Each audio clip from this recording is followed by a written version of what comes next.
Welcome back to Movie Recapped. Today I will show you a comedy, romance, horror film from 2020, titled Spontaneous. Spoilers ahead. Watch out and take care. Mara is seen sitting in class, bored as heck. She drops her pencil and when she reaches for it, the girl in front of her explodes. Mara says that the girl was nice and normal, not particularly explosive. Everyone runs out of the classroom, except for her. The two of them were never really friends, just classmates.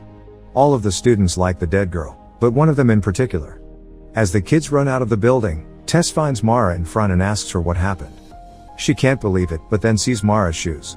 Forensics are seen taking evidence from the classroom. The only thing really damaged in the explosion was the girl, everything else, as Mara says, was aesthetics. Her classmates are taken to a police station and questioned. Mara jokes with the police officer, but he sees through her wit. Next, they're given the opportunity to shower and Mara asks if she could get her shoes back. The police gives the students new clothes and make them wait in the station. Dylan makes an offbeat comment how the whole thing looked like a Cronenberg movie, but only Mara laughs. The rest talk about their theories on why the thing happened, when one of the girls asks when they'll let them go. Mara says that will happen when they can be sure if the thing doesn't happen again to one of them. Mara's parents pick her up from the police station and bring her home. When they arrive she goes to her room and smokes pot, then gets a text from someone telling her that they have a crush on her. They continue texting and she giggles. The girl's funeral is the next day. Mara and Tess watch as the girl's father takes a sticker from his car. Then they go to get some shrooms from the Dalton twins. Tess thinks it's a bad idea. Later, they're getting coffee and Mara puts all of the mushrooms in her latte. The two of them were friends since they were very young and plan to remain friends until they're old and live in a beach house together. They talk about the girl that died, when Dylan approaches and asks to join them. He flirts with Mara and she realizes that he was the boy that texted her before. Dylan tells them that what happened made him think about life and that now he wants to live his to the fullest. Mara gets sick because of the mushrooms and throws up in the toilet, while Dylan holds her hair. She starts hallucinating and tells him about it. He thinks that that's awesome. Her hallucinations continue through the night and he stays with her. They talk about what happened, saying that they both missed seeing it. Dylan gets her home and asks her out on a date. Later, her and Tess are lying in her bed and talking. Mara says that she won't continue taking drugs. Tess asks if she's cried yet and tells her that she cries all the time. It's the day of the homecoming game and the two girls arrive at school wearing costumes. They see that the other students have built a shrine for the dead girl, when Dylan joins them. He recognizes Mara's costume as Carrie. Later the two of them talk in the library and she asks him how he got a crush on her. He tells her that it started on the first day he saw her and everything grew from there. The day the girl died and Mara said that it could happen to all of them too made him decide to ask her out and stop waiting for the right moment. At the game, she's taking photos of the jocks, waiting for their jerseys to line up and spell something dirty. He laughs at her jokes, then she tells him about the moment she realized she liked him. They have a nice moment together, when something happens during the game. Everyone runs out screaming, because one of the players has exploded. Dylan grabs Mara's hand and drags her out of there.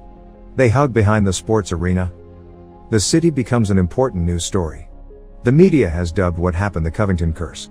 Tess and Mara attend the latest memorial, where everyone fondly remembers the boy that died.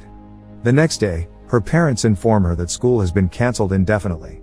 They tell her that they'll still keep applying to colleges, so she's set after everything blows over. Mara makes a joke that now they can't tell her that back in their day was worse than what she has now. That night, Dylan comes to pick her up in an old ice cream truck which he got that day. He bought it to make everyone laugh. The two of them go to a school party in the memory of the kids that died, but quickly go out for a walk. They throw away their drinks, because they think it could be alcohol that might make it happen. They laugh as they wonder about what really makes the teenagers explode.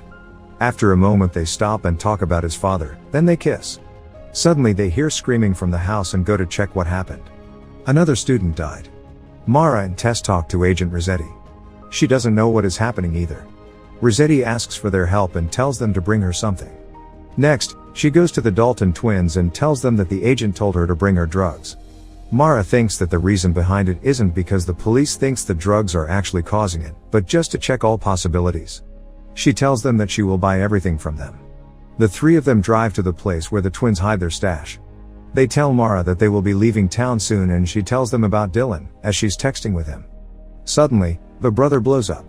The sister quickly jumps over to the driver's seat and tries to drive the car, when she blows up too. Dylan finds the car wrecked, but doesn't find Mara immediately. He sees a bloody handprint and goes to search for her in the woods. Dylan finds her washing up in a river and he hugs her, saying that he thought she died in the car. He's brought her a sweatsuit and called Rossetti before he got there. Suddenly, he sees someone in a hazmat suit watching them. Immediately, more appear and grab the two of them. Mara is in a hospital when a doctor shows up, telling her that they're there to help. She starts panicking, but sees Dylan on the bed next to her. They make an ET joke together, confusing the doctors. That night, Dylan wakes up and tells her that the whole class is there too. She pushes her bed closer to his and he tells her about the questions the doctors asked him. He calls her his girlfriend and she likes it. The government has officially quarantined the entire class. The head doctor questions the students. She asks about the kids that died, about their dreams and motions, as well as what they want to do in college. Mara replies that she only wants to stay alive. That night, Mara and Tess talk at their bunks.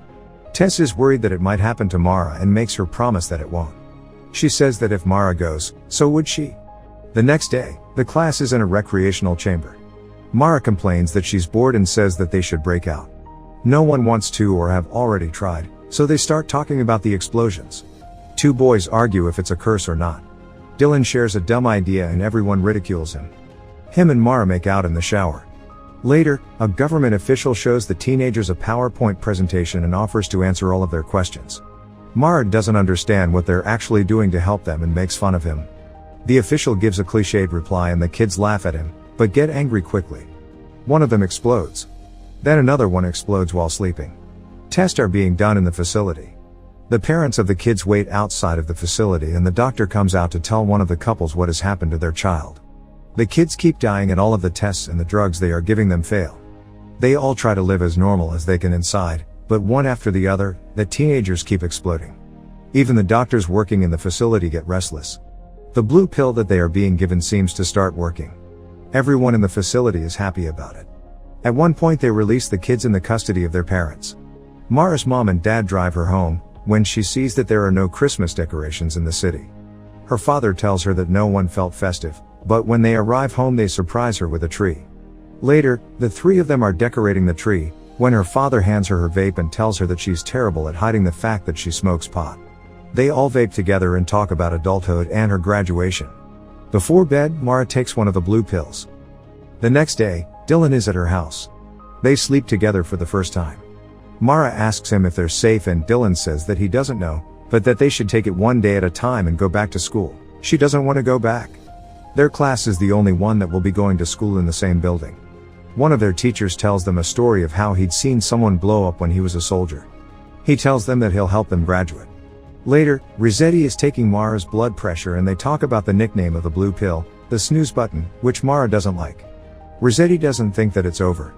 For Valentine's Day, Mara decorates Dylan's barn and the two of them have a party there just for them. He tells her that he loves her and she says the F word back to him. They laugh about it, then Dylan asks her to spend the summer with him if they don't die. Tess and Mara are in a diner, waiting for their food, but the waitress is too scared to bring their food over to them. They leave. The next day, the doctor is in their school explaining the snooze button pill to them. She says that while it isn't a cure, it's a treatment.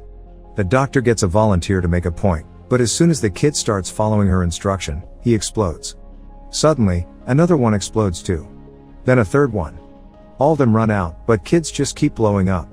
Mara is with Dylan and can't get to Tess in the commotion. All of them are running and trying to get out, as kids keep exploding.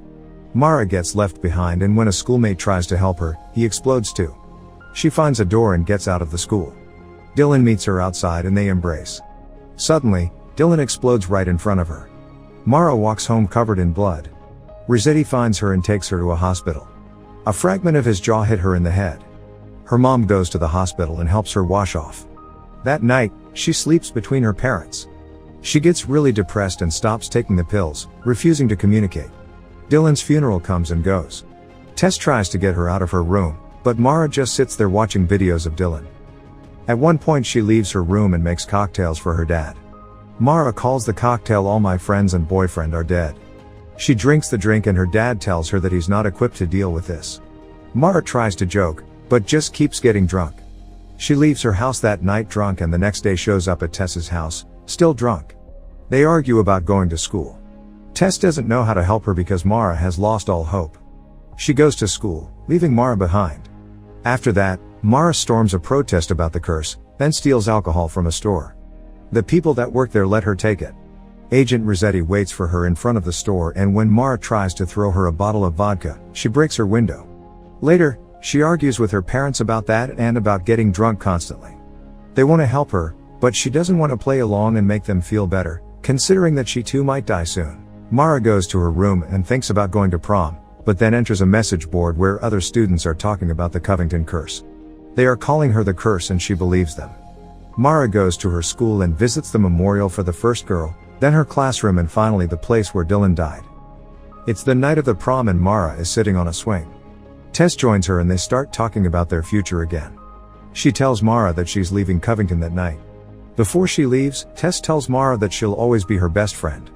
Mara eventually makes it to prom, drunk. The atmosphere inside is terrible. Everyone is doing their own thing and she laughs about it, then goes to spike the punch. Her teachers don't do anything about it. She takes it with her and drinks it alone. Later, she goes up to the stage and says that she's sorry for killing everyone, sorry for being the curse. Mara says that she hates herself for hurting everyone and then accepts her diploma. The girl after her says the same and Mara boos her. Suddenly, other girls say the same thing. Mara goes to the graveyard to visit Dylan's grave. She tells him that she loves him too and lies down on his tomb. His mom finds her there and asks to join her, then lies down beside her. Mara apologizes for not coming to the funeral and tells his mom about the first time she hung out with Dylan. His mom says that he told her that he held Mara's hair, and the girl asks her if she thought she was bad news. The mom says that she just thought that Mara was in a lot of pain and didn't know how to deal with it. Mara tells her that she feels like she's dying and that she's scared all the time. Dylan's mom says that life just feels like that sometimes and that none of the kids deserved what happened to them. Mara asks her if she's okay, and when she shakes her head, the girl holds her. She comes back home the next day with her parents waiting for her. Mara apologizes to them and they reconcile. Eventually, she takes of her bandage and remembers Dylan as she looks at the scar. After a few months, the explosions stop. Mara says goodbye to Rossetti. She continues taking the snooze button and goes on with her life. Mara is leaving for college in Dylan's truck. Her parents worry if it's safe, but still let her go. They say goodbye and she drives off. She drives by the school, which is going to be torn down. By the end of the school year, 31 students had died. Mara lived, even though she doesn't know why. She says that the lesson is that everyone dies and that you have to live your life the way you want to. Mara can imagine her future, what she'll do in the